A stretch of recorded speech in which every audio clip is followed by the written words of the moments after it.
예수님을 믿는다는 것은 우리의 인생의 가장 멋진 일이고 가장 소중한 결단이라고 할 수 있습니다. 예수님을 믿으면서 저는 제 마음에 굉장히 큰 기쁨이 넘쳐 흘렀습니다. 내 자신이 사랑받는 존재가 된다는 것이 먼저 가장 설렜고, 또한 제 마음속에 누군가의 사랑을 갈급하고 또한 누군가의 사랑을 줘야 된다는 그 강박관념에서 이제 내가 사랑받는 대상이 되었구나라는 그 마음이 저의 가슴을 굉장히 뛰게 했습니다. 특별히 예수님께서 주신 그 성경, 그 말씀이 이전에는 그냥 의무감이나 아니면은 달란트를 받기 위하여 어렸을 때 읽는 그런 도구로만 사용이 되었고, 교회에 가져갈 때 가는 준비물로만 생각했는데, 내가 예수님을 믿고 예수님을 만나게 되다 보니 이 성경책을 읽는 것이 매우 기쁜 일이 되었습니다. 성경을 읽으면서 나의 주님이신 그 예수 그리스도를 조금씩 알아가는 즐거움이 더욱 커져만 갔습니다. 그러면서 예수님께 제 인생을 드리고 싶어 했습니다. 하지만 그럼에도 불구하고 우리 마음속에 해결되지 못하는 문제들은 여전히 있었습니다. 정말 예수님은 내 인생의 모든 문제를 다 해결해 주실 수 있는 분이신가? 라는 첫 번째 질문이었습니다. 수많은 사람은 그 고민했던 것처럼 저 역시 그 예수님을 믿는다고 하면서도 이 고민과 고뇌가 계속해서 제 안에 존재할 수 있었습니다. 인생이란 도대체 무엇일까? 내가 왜 살아가야 되는 것인가? 산다는 의미가 무엇일까? 내가 가야 하는 길이 어떤 길일까? 내가 정말 순례자의 길을 걸어가야 되는가? 주의 종의 길을 걸어가는 길인가? 그런 질문 가운데 답을 찾아내려고 했던 일도 있었습니다. 또한 저에게 두 번째 질문은 때때로 양심의 가책이나 제 자신을 무겁게 그것들이 눌려져 왔습니다. 죄로 인하여 저도 하나님을 만나고 예수님을 만났지만 내가 완벽해질 수 없기 때문에 때때로 넘어지고 죄 가운데 빠지는 경우가 너무나도 많았습니다. 죄책감이 나를 사로잡기도 했고, 또한 사도 바울이 말했던 것처럼 선을 행하고 올바른 것을 향하여 나아가려 할 때마다 내 안에 있는 죄악과 이기적인 욕심과 탐욕 때문에 나를 붙잡고 있는 경우가 너무 많았습니다. 그래서 저는 물었습니다. 예수님께서 정말 저의 죄의 문제를 완벽하게 해결해 주실 수 있습니까? 라는 거였습니다. 그리고 세 번째 질문은, 저의 할머니는 저의 아버지가, 제가 일찍 아버지를 여의었습니다. 그러면 저를 볼 때마다, 명절에 갈 때마다 저를 보시면서 탄식을 하셨습니다. 어렸을 때 그냥 저는 그 탄식의 말씀들이 그냥 하소연으로만 들렸지만, 나중에 커서 조금 생각해 보니 그 탄식의 말이 어머니보다 먼저 죽은 자녀를 지켜본 한 어머니의 가슴 아픈 사연이구나라는 것을 알게 되었습니다. 그러면서 죽음이 인간의 가장 소중한 것을 빼앗아 간다는 것을 우리는 경험을 통해 알 수가 있고, 또한 기사와 여러 가지 매체를 통해서도 알 수가 있습니다. 사실 어려서부터 어렴풋하게 그것을 많이 느끼긴 했습니다. 인간에게 가장 무서운 것이 죽음이라는 사실을 깨달으면서 저는 예수님이 우리의 죽음과 위협의 두려움으로부터 해방시켜 주실 분이라는 것을 되묻게 되었습니다. 이런 저의 질문에 철학적인 언어로 말을 한 사람이 있는데, 그는 바로 폴 테일리라는 철학자이며 신학자였습니다. 이 사람은 누구나 인간 속에는 말로 다 표현할 수 없는 세 가지의 불안의식이 있다고 이야기했습니다. 첫 번째는 목적론적인 불안입니다. 인생의 의미가 무엇일까? 인생이 험한 것은 아닐까? 이 인간은 목적과 사명을 갖고 살아갈 수 있는가에 대해 불안이 우리를 누구에게나 있다는 것을 이야기합니다. 두 번째는 도덕적인 불안입니다. 아무리 열심히 살고 또한 깨끗이 살려고 해도 이 죄의 문제를 해결할 수 없는 자신을 보면서 항상 불안해하며 살아간다는 것입니다. 세 번째는 존재론적인 불안이라고 합니다.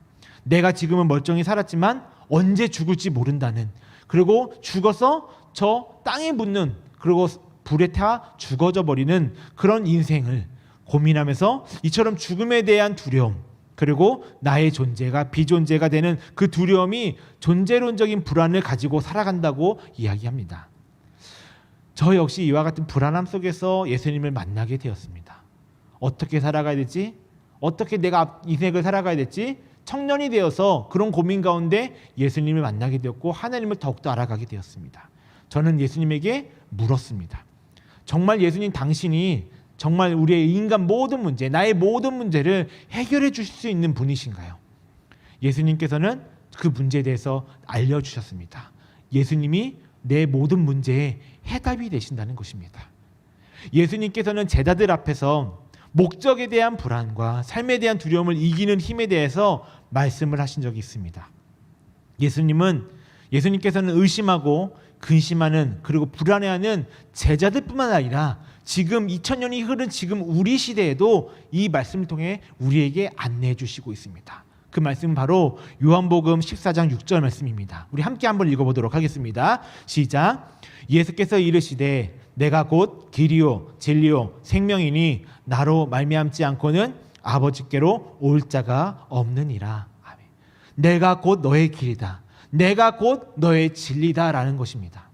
내 인생에 우리 인생에 길과 진리가 열려 있음을 아는 사람은 때로는 가다가 실수할 수 있고 넘어질 수가 있고 좌절할 때가 있지만 다시 예수님 때문에 일어설 수 있다는 것입니다.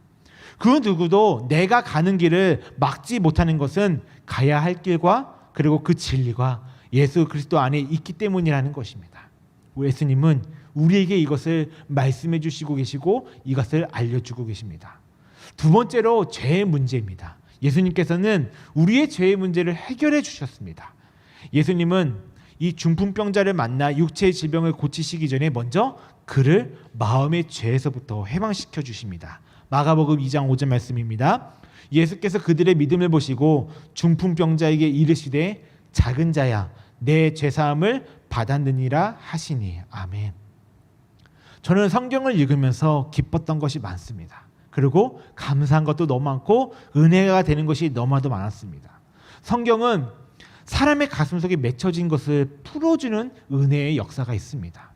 예수님은 한 맺힌 사람들의 그 한을 풀어주시는 그 역사의 모습들을 우리가 말씀을 통해 볼 수 있습니다. 죄의 한, 그리고 분노의 한, 질병의 한, 그리고 우리가 풀어나가야 되지 못하고 있는 그 마음속에 여러 가지 문제의 아픔의 한을 풀어주시는 그 예수님을 보면서 저는 굉장히 기뻤고 감사했습니다. 예수님은 마음이 답답하고 가슴 아리하는 우리들을 위해 친히 다가오시고 또한 만져주시고 우리에게 치유해 주시는 분을 우리가 알아야 된다는 것입니다. 또한 우리는 가늠하다가 현장에서 붙잡혀온 여인을 많이 설교를 통해 들었습니다. 많은 사람들이 흥분해서 이 여인을 율법에 의해서 돌로 쳐 죽이려고 했습니다. 그때 예수님이 그 여자의 앞에 나타나셔서 말씀하십니다. 죄 없는 자가 먼저 돌로 치라. 그러자 아무도 그 돌을 던질 수가 없었습니다. 사람들이 그 돌을 다 내려놓고 모두 돌아갔습니다. 그 후에 예수님께서는 그 여인에게 말씀하십니다. 대답하되 주여 없나이다. 예수께서 이르시되 나도 너를 정죄하지 아니하노니 가서 다시는 죄를 범하지 말라. 여인에게는 그의 편이 돼서 위로해 주는 사람이 여지껏 없었습니다. 늘 비난과 멸시와 조롱만 하는 사람들, 그녀를 그냥 조리게 나의 조롱거리로 그리고 나의 놀잇거림으로만 생각했던 사람들이었습니다. 그런데 예수님께서는 그 사랑과 긍휼로 그 여인에게 다가가셨습니다. 그리고 그 여인의 죄를 용서해 주셨습니다. 예수님께서 십자가에 달리시면서 마지막으로 한 말씀이 무엇이죠, 여러분? 저들을 용서해 주시옵소서. 예수님께서는 우리 안에 있는 죄의 문제를 해결해 주셨습니다. 우리 속에 안에 있는 맺혀 있는 것들, 답답해하는 것들, 그리고 죄책감으로부터 우리를 그곳으로부터 해방시켜 주셨습니다. 세 번째로 예수님은 우리의 죽음의 문제를 깨끗이 해결해 주셨습니다.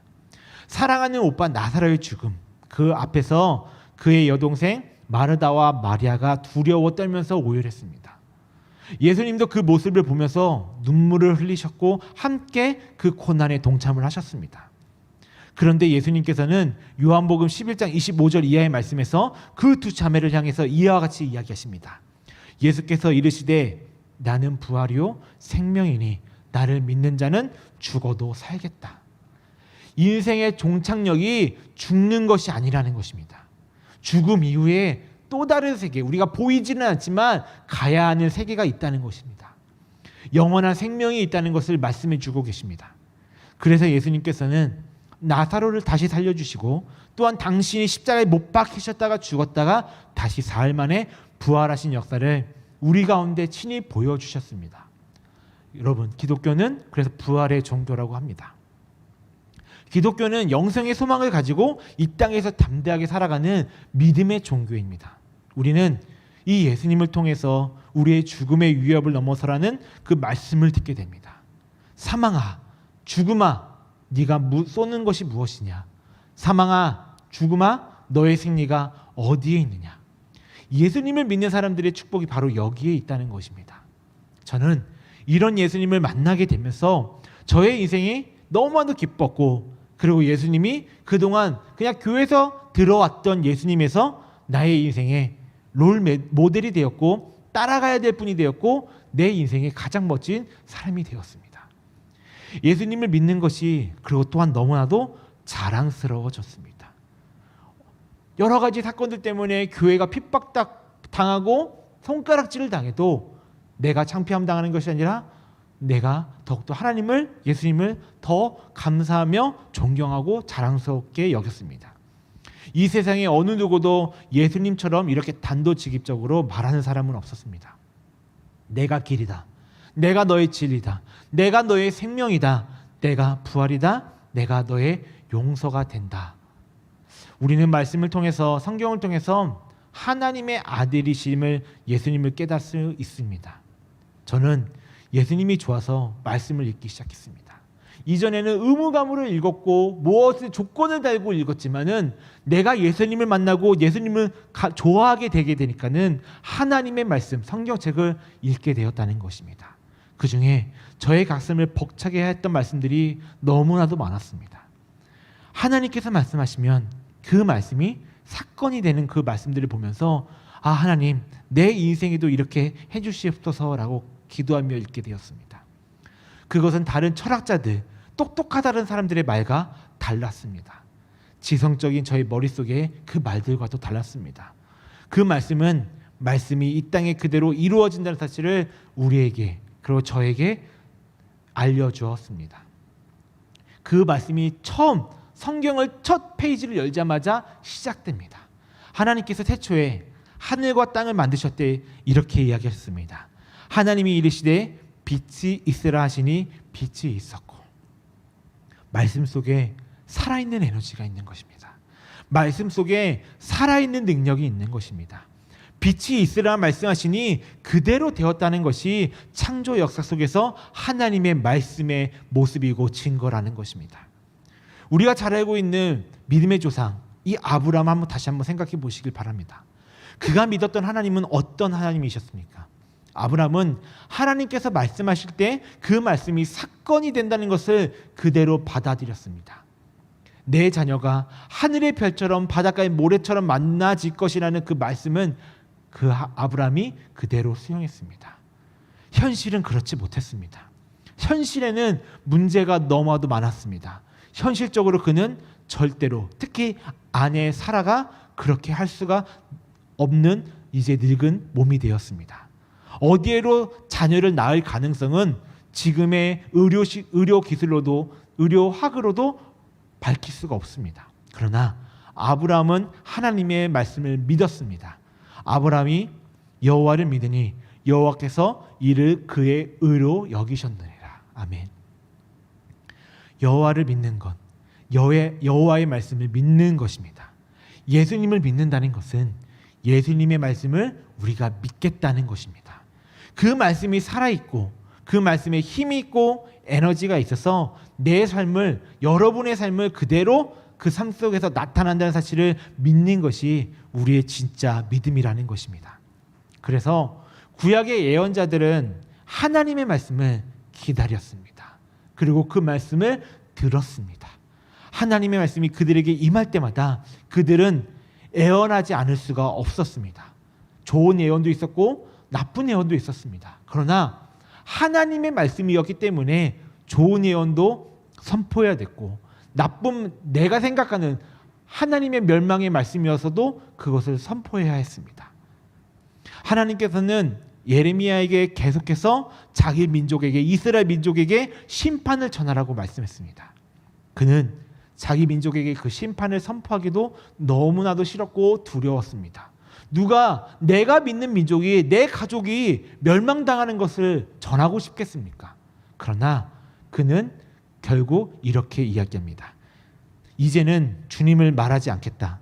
다시는 주의 이름으로 외치지 않겠다 하고 결심하여 보였지만 그때마다 주의 말씀이 나의 심장 속에서 불처럼 타올라 뼛속에까지 타들어가니 나는 견디다 못해 그만 항복하고 맙니다. 여러분, 하나님을 정말 사랑하십니까? 그렇다면 여러분들이 읽고 보는 그 하나님의 말씀도 사랑해야 합니다.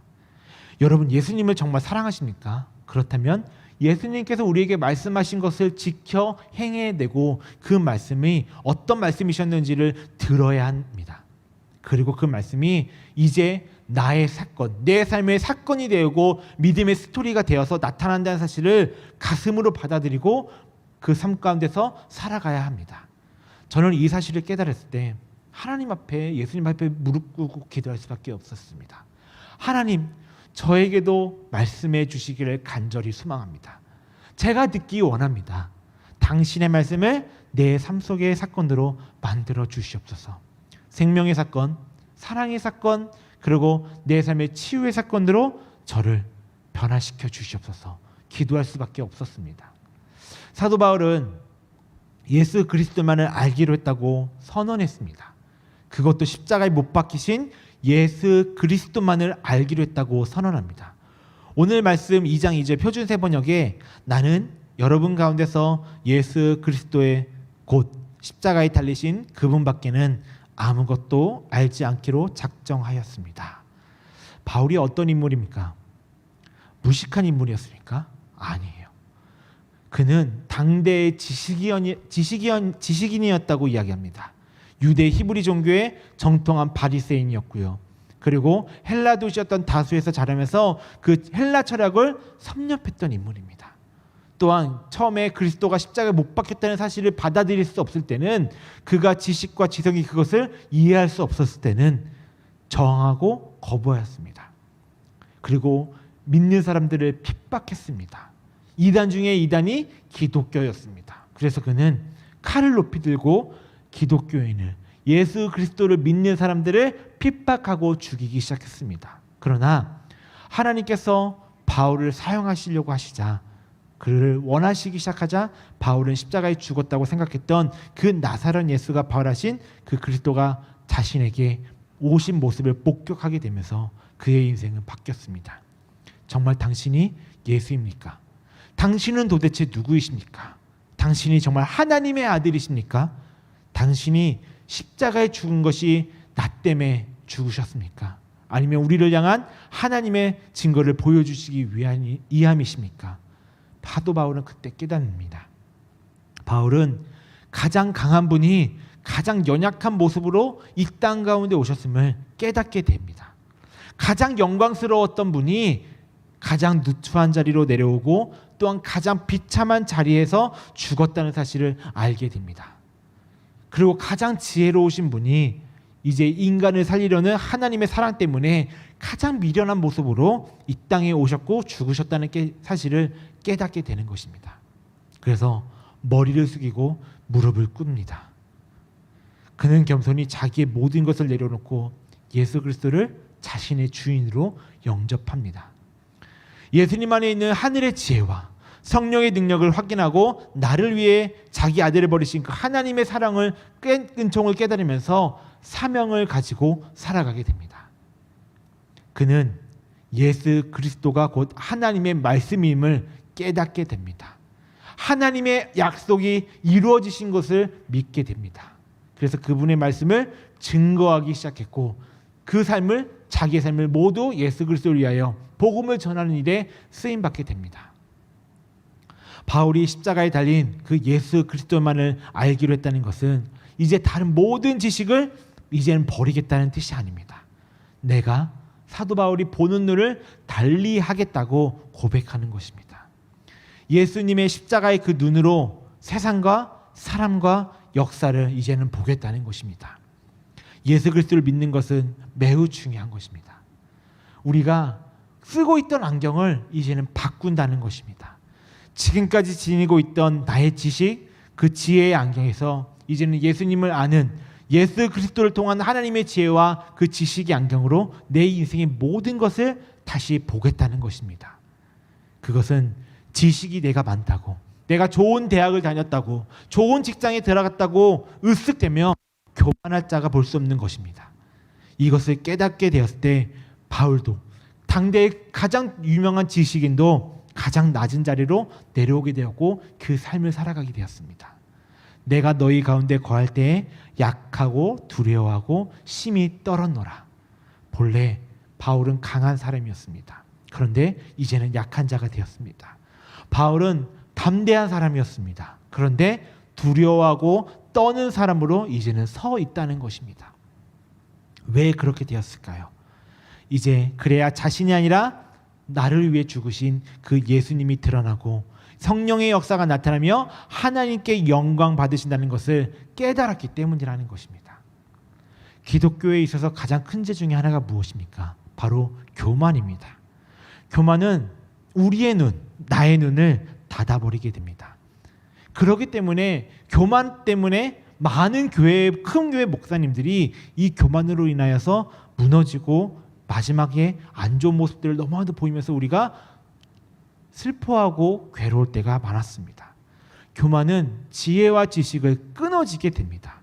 그러나 겸손한 사람들은 자신의 죄악을 들여다볼 줄 아는 사람에게는 하나님의 지혜와 그리고 하나님의 계시가 열리게 됩니다.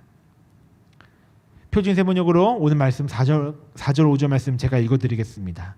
나의 말과 나의 설교는 지혜에서 나온 그럴듯한 말로 하는 것이 아니라 성령의 능력이 보여준 증거로 하는 것입니다. 그것은 여러분의 믿음이 인간의 지혜에 바탕을 둔 것이 아니고 하나님의 능력에 바탕을 둔 것이 되게 하려는 것입니다. 아름다운 말이나 거창한 표현으로 전달하는 것이 아닙니다. 예수 그리스도의 말씀을 그저 두렵고 떨리는 마음으로 전할 때 그 말씀이 우리의 인생 가운데 자체가 가지고 있는 그 성령의 능력이 우리의 마음을 그리고 삶을 감동시키는 것입니다. 사람들의 믿음을 더하는 역사가 우리 삶 가운데 나타나게 되는 것입니다. 바울도 이 사실을 경험하며 많은 성경 가운데 고백하고 있는 것입니다. 우리 찬양팀 준비해 주시기 바랍니다. 사랑하는 청년 여러분, 말씀이 사라진 찬양, 그것은 찬양이 아닙니다. 우리의 가운데 말씀이 사라진 찬양은 그냥 노래 자랑, 우리가 그냥 부르는 흥얼거리는 것밖에 되지 않습니다. 말씀이 사라진 기도는 그냥 우리 인간의 하소연이 되고 독백이 되고 넋두리가 된다는 것입니다. 말씀이 사라진 예배는 결코 하나님께서 기뻐하실 수 없는, 하나님께서 받으시지 않는 그런 형식적인 예배에 불과한다는 것입니다. 사랑하는 여러분, 예수님이 하나님의 말씀임을 기억하시길 바랍니다. 예수님을 사랑하십니까? 예수님을 나의 구주로 모셨습니까? 그러면 그 말씀을 받아들여야 합니다. 그 말씀을 잊고 사랑해야 합니다. 우리는 그 예수님을 사랑하고 그분의 말씀을 사랑해야만 합니다. 우리가 두렵고 떨리는 말씀 앞에 서게 될 때 우리 교회 가운데, 우리 청년부 안에 가운데, 여러분의 삶 가운데 생명의 역사가 매일매일 일어나게 될 것입니다. 그리고 성령의 능력이 우리의 삶을 주장하게 될 것입니다. 그리고 내가 아플 때, 내가 힘들 때, 내가 좌절하고 쓰러질 때마다 하나님께서는 다시 일으켜 주실 것입니다. 말씀 가운데 치유와 역사가 일어날 것입니다. 예수님께서는 우리 성광교회 신앙공동체의 주인이시고 우리 여디디아 청년부의 주인이 되어주시고 또한 여러분의 삶의 주인이 되어주십니다. 예수님의 말씀 위에 우리 교회가 설 때, 우리 여디디아 청년부가 서게 될 때, 여러분의 삶이 그 앞에 서게 될 때 하나님께서는 우리를 통해 다시 교회가 세상의 소망이 되게 하실 것임을 믿으시기를 바랍니다. 여러분들이 말씀 위에 서야 합니다. 우리 교회가 말씀 위에 서야 세상의 소망이 다시 될 수 있습니다. 그 중심에 우리 성광교회 신앙공동체가 우리 여디디아 청년부가 그리고 저와 여러분들이 서 있기를, 그 중심에 있기를 주님의 이름으로 간절히 부탁을 드립니다.